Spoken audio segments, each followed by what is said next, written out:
বাংলাদেশের ৬৪,০০০ গ্রাম বাংলায় একাধিক সুদী এনজিও আছে, সবাই সুদী কারবার করতেছে। আমাদের মা বোনরা ওখানে সমিতিতে নাম লিখাচ্ছে, আমরাও নাম লিখাইছি অনেকে। কিস্তি শোধ করতে হচ্ছে, জমি বন্ধক রাখো, বাছুর বন্ধক রাখো, গরু বন্ধক রাখো। শেষমেশ ধনীরা ধনী হচ্ছে, গরিবরা গরিব হচ্ছে।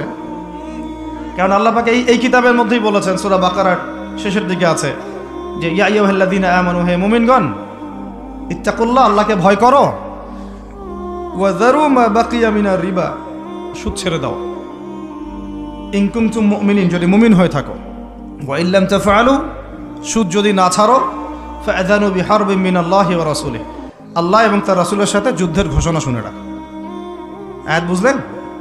আয়াতটা কি বুঝলেন?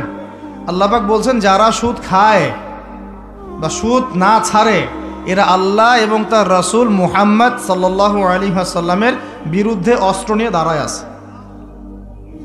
তো আপনার আমার কল্যাণ হবে না ভাই? দুনিয়ায় পরকালে কল্যাণ হবে না? আমরা হাউজে কাউসারের পানি তো পাবো ইনশাআল্লাহ, আমরা কবরের উত্তর তো দিতে পারবো ইনশাআল্লাহ। আমাদের জন্য নবী সাল্লাল্লাহু আলাইহি ওয়াসাল্লাম সুপারিশ তো করবেন ইনশাআল্লাহ, সুপারিশ তো নবীজি করবেন, এটা ঠিক আছে, এটা তো ঠিক আছে। কিন্তু কোরআনে যে আল্লাহ পাক বললেন সুদ যদি তোমরা না ছাড়ো তাহলে জেনে রেখো তোমরা আল্লাহ এবং তার রাসূলের বিরুদ্ধে যুদ্ধ করতেছো। তো এখন এইটা আমরা কিভাবে আল্লাহ পাককে বুঝ দিব? দুনিয়াতে না বুঝ দিলাম, দুনিয়াতে হয়তো কারো ক্ষমতা আছে, জবানটা বন্ধ করে দিল, এই কথা বলতে পারবেন না, চুপ একদম, সম্ভব কিনা? দুনিয়াতে হয়তো সুদের মহাজন যারা একত্রিত হয়ে দেখা গেল যে একে তো সরাইতে হবে রাস্তা থেকে, এ তো মারাত্মক কথা বলতেছে, সরাই না হয় দিল, হতেও তো পারে, ইতিহাসে হয় নাই এমন।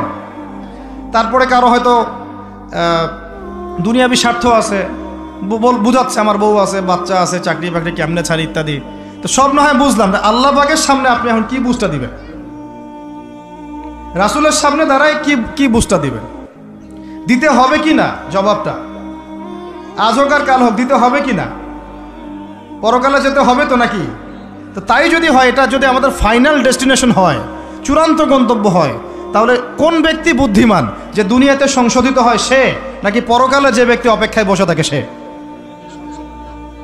এখন এই সংশোধনের দিকে যদি আমরা দাওয়াত দিই, আমরা কি মৌলবাদী হয়ে যাব? সমাজের শত্রু হয়ে যাব? দেশ ও জাতির শত্রু হয়ে যাব? সুদী কারবার ছাড়া অর্থনৈতিক বিষয় কি চালানো সম্ভব না? হ্যাঁ, যখন এই সুদী ব্যাংকিং সিস্টেম ওয়ার্ল্ড ব্যাংকেরটা তো 1995-এর দিকে আসছে, তারও আগে ছিল ওই যে ব্রিটেনের দি ব্যাংক অফ ব্রিটেন, যেটা প্রথমে ছিল, প্রথমের দিকে আর কি। ও সারা বিশ্বকে শাসন করতে এক সময়, তার আগে করেছে জার্মানি, তারপরেও আসছে ও, এই পশ্চিমাদের দৌরত্ব ফরাসি বিপ্লবের পরে। তো ওয়ার্ল্ড ব্যাংক আসছে 1995-এর দিকে, 45-এর পরে। এর আগে মুসলমানরা বিশ্ব শাসন করে নাই? 4 খলিফা করেন নাই? উমাইয়ারা, আব্বাসীয়রা, ফাতেমেরা, মোগলরা, তুর্কিরা, উসমানীয়রা, তারা কি বিশ্ব শাসন করে নাই? তো তখন কি সুদ দিয়ে পুরো বিশ্বের অর্থনীতি পরিচালিত হয়েছে? বিকল্প কোনো ব্যবস্থা কি কোরআন এবং হাদিসে নাই?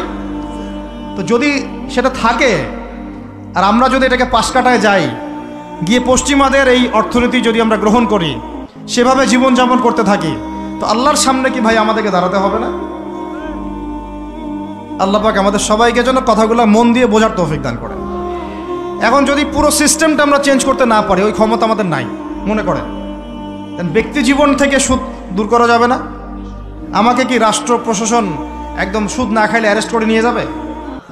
আমি যদি বলি আমি সুদ খাবো না, সুদভিত্তিক ব্যাংকিং সিস্টেমে আমি ডিলিংস করব না, অ্যাকাউন্ট থাকতে পারে আপনার, কিন্তু আপনি ডিলিংস করতেছেন না, ঠিক আছে? সুদের টাকা যদি আসেও ওটা আপনি ছেড়ে দিচ্ছেন, নিচ্ছেন না, এবং সুদী এনজিও কারবার এগুলোর সাথে আপনি যুক্ত হচ্ছেন না, তো আপনাকে কি অ্যারেস্ট করে নিয়ে যাওয়া হবে জেলখানায়? কেন খাচ্ছিস না বলেন, নিয়ে যাওয়া হবে? এখনো ওই রকম দুঃসাহস দেখানোর মতো লোক বাংলাদেশে আসে নাই যে আপনি সুদ না খাইলে আপনাকে জোর করে ধরে নিয়ে যাবে। আচ্ছা, এরকম কেউ কখনো করবে না তারা এই কাজটা ইনশাআল্লাহ।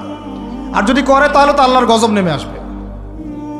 তো এখন তাহলে সুদ খাচ্ছে কে? আপনি আমি নিজেই। কে খাচ্ছে তাহলে?